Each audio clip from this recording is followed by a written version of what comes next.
That's the answer. The question that I was going to ask is, Islamophobic attacks are on the rise. Do you propose to address this issue consistently with how the government deals with anti-Semitism? I'll try Martin's first. Martin, did you hear that question? I did. Okay. The way the government deals with anti-Semitism, or the way the Conservative Party at the moment has been dealing with anti-Semitism is not something that I'd want to do. I would question, think about the definition of Islamophobia. There have been debates about just trying to mirror some of the guidance to the IJAN on anti-Semitism by having something similar for Islam. Islamophobia is not racism, it's prejudice and dislike and often action against people who are Muslim for being Muslim. It has also got a sort of systemic prejudice that exists within organisations that needs tackling. So it's not just attacks on Muslims, physical attacks, it's the whole structure around our approach to the Muslim population, the government's approach, and it's reflected as well in the PREVENT strategy. Okay, so briefly what you would say is Islamophobia should be treated as religious prejudice and discrimination rather than racial prejudice and discrimination, and it should therefore be akin to the way the government has legislated on any other form of discrimination, any other religious discrimination. And any other form of criminal behaviour. Okay, fair enough. I'm going to pass it to Nadia. There's one question from the floor as well. I want a comment. Sorry, well, you answer first of all. I wonder if I might just interject something. I am a member of IJAN, which is the International Jewish Anti-Zionist Network. Yes, I've been on your pickets. Yeah, and you come on my pickets, and not my pickets, our pickets, because we want to look, and we want to stretch further than only Jews. Now, talking about anti-Semitism, in my opinion, the only people who are truly consistently anti-Semitic, if we are calling it anti-Semitic and anti-Jews, are Zionists. And let's face it, I'm a Semite, you're a Semite. Most Jews aren't even Semites. They are people who converted in the 1500s, so all this is leading nowhere, absolutely nowhere. This is just it's make-believe anti-Semitism. The Zionists have artificially created this pseudo-anti-Semitism. I feel very safe when I'm walking down the street. I feel very safe when I'm standing with my cousins in pickets, but I don't feel safe when I am with Zionists. They are the anti-Semitic people.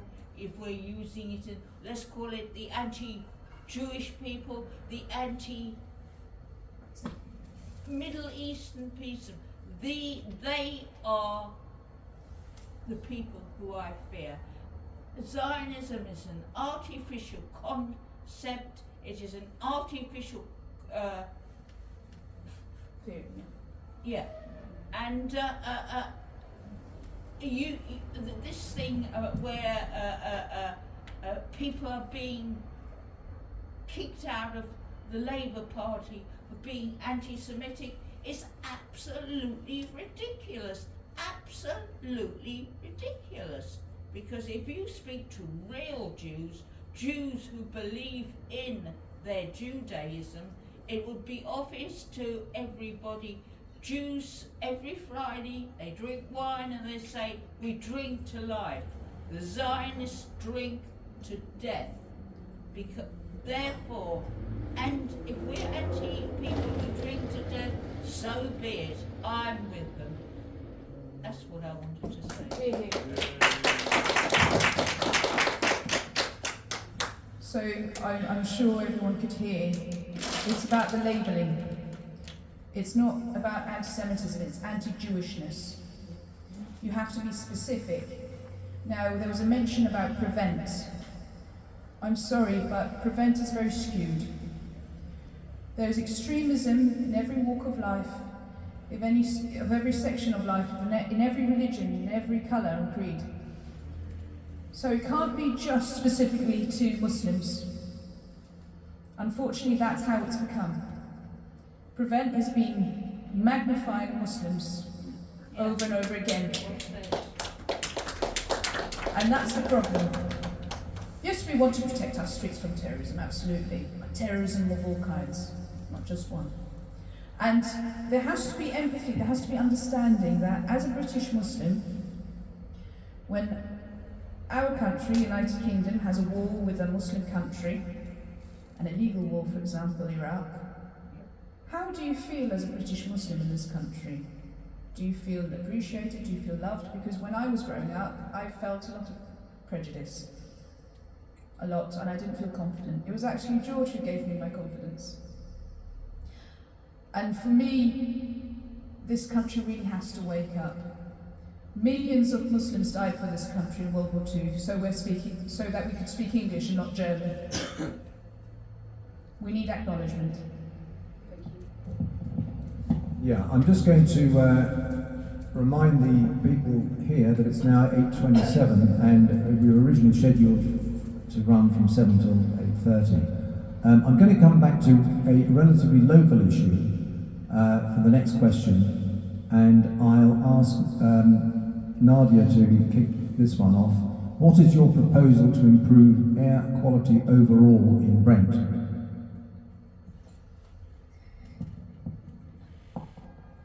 That's a good question, because I developed asthma travelling every day to school on the tubes.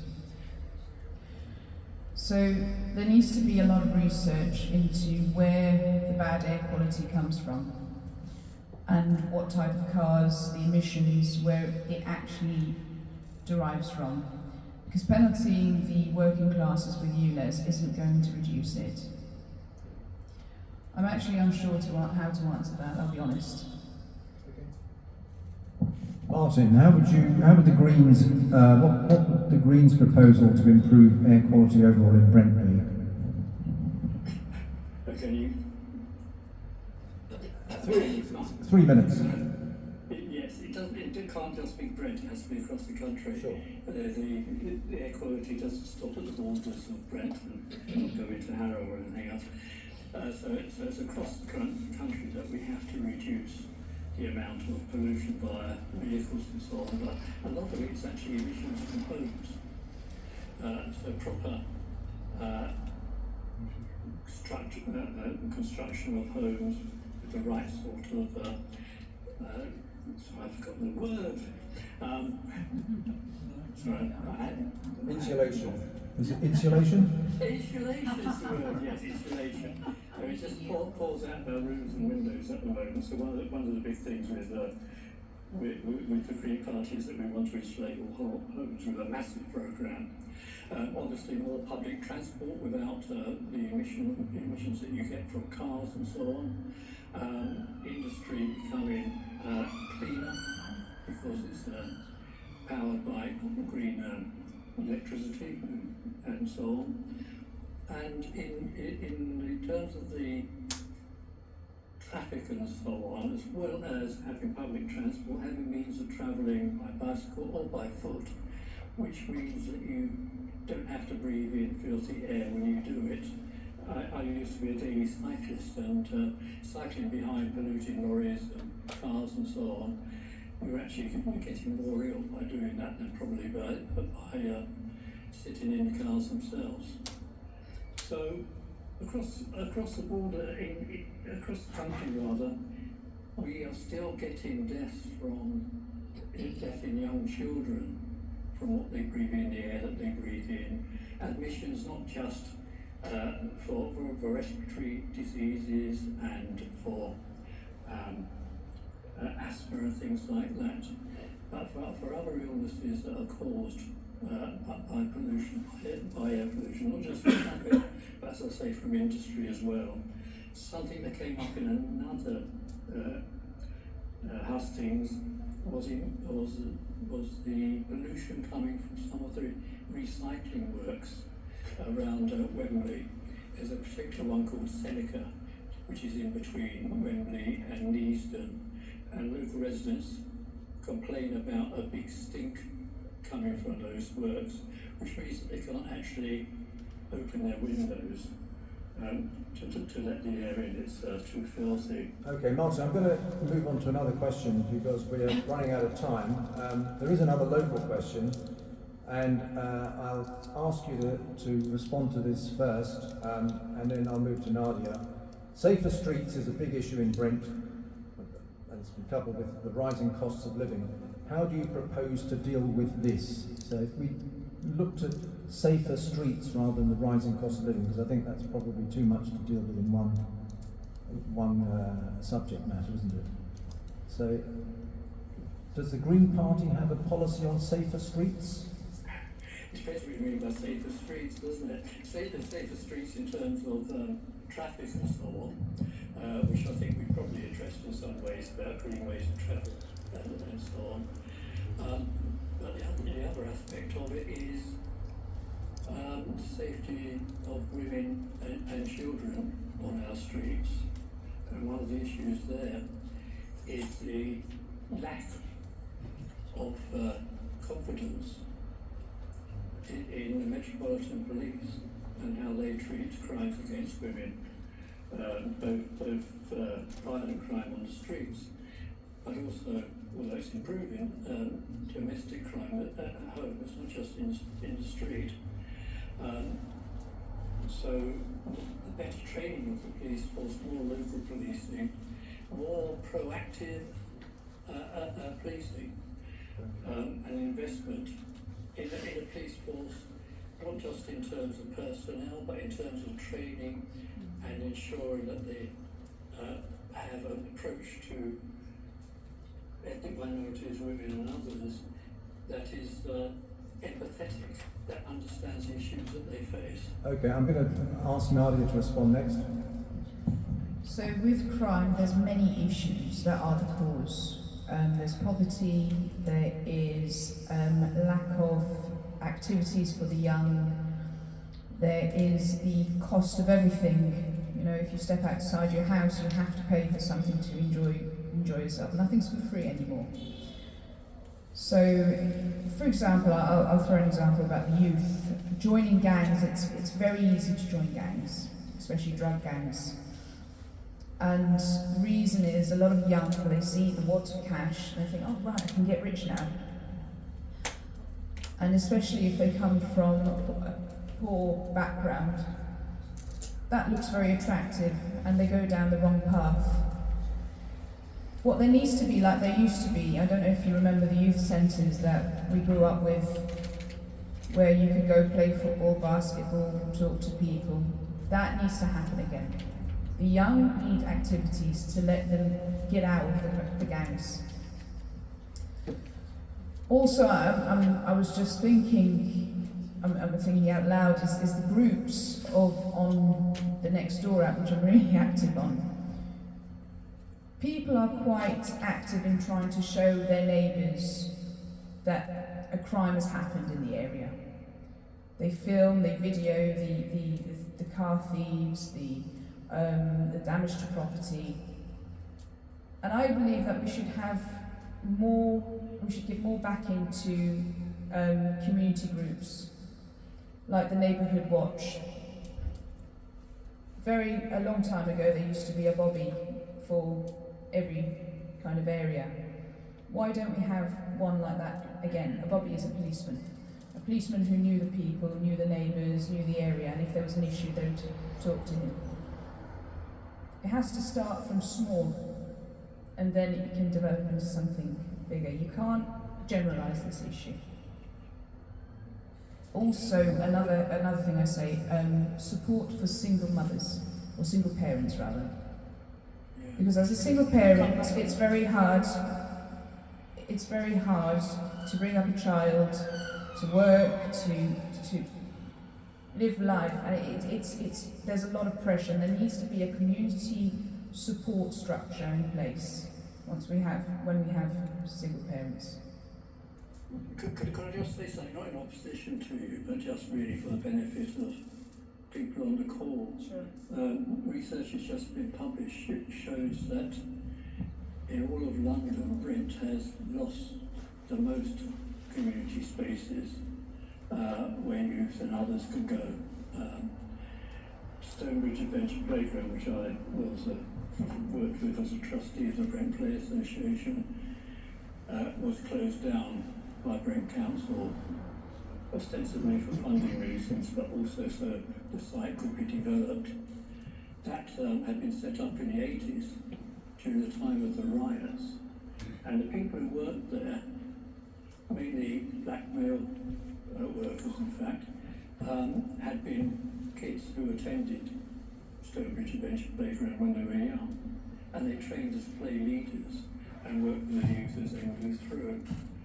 And that had an amazing effect on the estate, insofar as it produced people who knew everything that was going on, knew the kids, and actually helped to stop some of the kind of gang warfare, drugs, etc. that were going on there. It was closed, and that whole support network that existed, people that I knew and know who don't have work now, was just not valued by the council. Okay, Martin, I'm going to ask you to... Closed as well, so I agree with you, Adia. We're on the same page there. Okay. There's one other local question before I ask you to sum up, and this question concerns the Islamia school in Brent. How do you propose to tackle the issue of relocation of Islamia Primary School in Brent, which affects so many families? Nadia, do you know anything about it? I do, because I'm part of the South Kenton Association community group in our area. You see, in different areas you have different groups. So, for example, in Sudbury Hill you have the Sudbury group, and they've brought it up in their monthly magazine. And I think what the frustration is, the issue is that we have many primary schools that have empty positions. They don't have enough students, and they're wondering why is there another primary school coming in the area. And also, it disbenefits those who've already settled and living in the region where the school already is.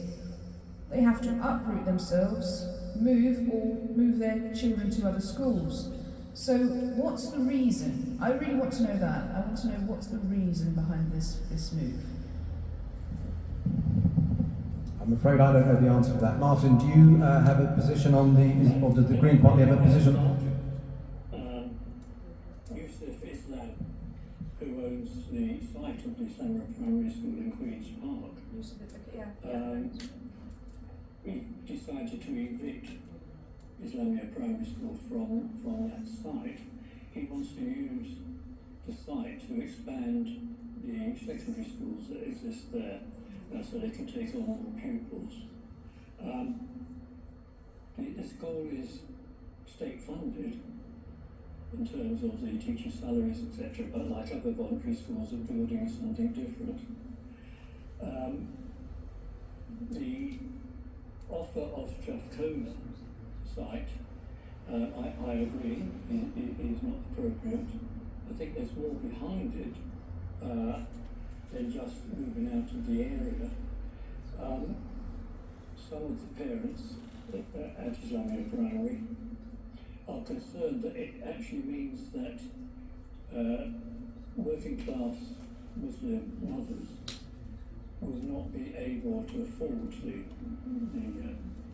transport costs or the car costs or whatever all the time to take their children to South Kenton for a school rather than a nearby one. But that could actually change the nature of the intake of the school, open it to more middle class people in the South Kenton area. So that's one aspect of it. There is a site coming up at Leopold School in Harleston, which is at present has two sites. The local authority wants to close one site, and so one in Brentfield Road will become vacant. I can't get any information at the council about what they propose to do with that building. It does have to remain an educational site, so I cannot see why the Islamia could not move there. It's not as easy in terms of public transport, but it's nearer Queen's Park than the other schools. Everything's gone very quiet. The Brent Council doesn't appear to be actively searching for a site now. The governors of the Islamic Primary School have been very quiet, so has Youth Islam. Okay, so I spoke to a parent recently. They feel that they're in limbo. What's going to happen is that parents will gradually leave because the future is so uncertain, and that's no way for anyone to be treated. And it's another example, really, of the mistreatment of the Muslim population. okay, thank you for that. Now we're going to call a halt to this in a minute. Before we wrap up, is there anything that the members of the audience feel ought to have been addressed and hasn't been addressed that could perhaps be addressed in 5 minutes by these two candidates? Any further questions? I think the lady who did ask a question couldn't wait for the next one to be asked, so she's gone. Because if there are no others to be asked... Can I make a comment on a question? Yeah, what I will do is I'll ask the two candidates to give a summary, and you could perhaps incorporate your comment in your summary. Over 2 minutes, please, because we've overrun the time, through no fault of the candidates, I should say, but we've overrun the time that we were allotted. So it's starting with Nadia. Do you want to sum up in 2 minutes, Nadia, and then incorporate your comment in the question if you wanted to? So our policies, well, let me first make that comment because we were talking about reducing Islamophobia. Another contributor to Islamophobia has been the media. And the media really needs to be held accountable now. When I see the wording being used and the things that have been displayed, I'm astonished and I'm sickened because it creates a skewed version of things, and it winds people up in the rest of the country against the next minority that has to defend itself, and that now, in this day and age, is the Muslims. And I'm worried for the future of Muslims. I really am. So that's the comment I wanted to say. On behalf of the Workers' Party, we would like you to vote for us for the reason being there is no real socialist party left in Parliament. That is for the people, by the people, with the people. In Parliament, as George has said, it is the Uni Party. And unfortunately, we'd like to say sovereignty probably has been compromised. Thank you. Martin, would you like to sum up in a couple of minutes? Anything that you'd like to say on behalf of the Greens? Bastion. Anything Bastion would like to have said on behalf of the Greens? I can't get messages from him and do this at the same time. So You've done two hustings now on behalf of candidates. Go on. Speaking for myself now, rather than Baston. Right, one of the issues that I think is very, well, it's really pressing, is adult social care, the care of the old and the disabled. and the Green Party want to move quickly to provide, as is in Scotland, of free personal care for elderly people, either at home or in a care home or whatever. So free care for those who need it, and removing all the worry of their relatives, etc. And on disability, we haven't mentioned disability at all. We want to restore the value of disability benefits with an uplift of 5%. And we will oppose the present PIPS, the Personal Independence Payment System, of vouchers, where the people are assessed not by medical practitioners at all, but by private firms who get paid for it. And we would want more in work support for disabled workers. So generally, Green Party as a whole, we're not going to win the election in Brent East, but we do want a good vote, so people know that there's pressure on the Labour Party to adopt more of these policies from the Green Party. We are to the left of the Labour Party, so are most parties at the moment. Even Liberal Democrats are a bit to the left of the President's far right, Labour Party. We hope to get 3 or 4 MPs to keep the pressure on the Labour Party to get it to adopt more radical policies. They've dropped so many of them recently. So vote Green, put the pressure on, and let's hope we can make some improvements in the next government. Okay, well, thanks to both the candidates who've given their time freely, because neither is an MP, so neither gets paid for their attendance here, and I think we've kept it as respectful as we can towards one another, and thanks for all the other participants in tonight's meeting. On that note, I think we'll call a halt and close it. Thanks very much.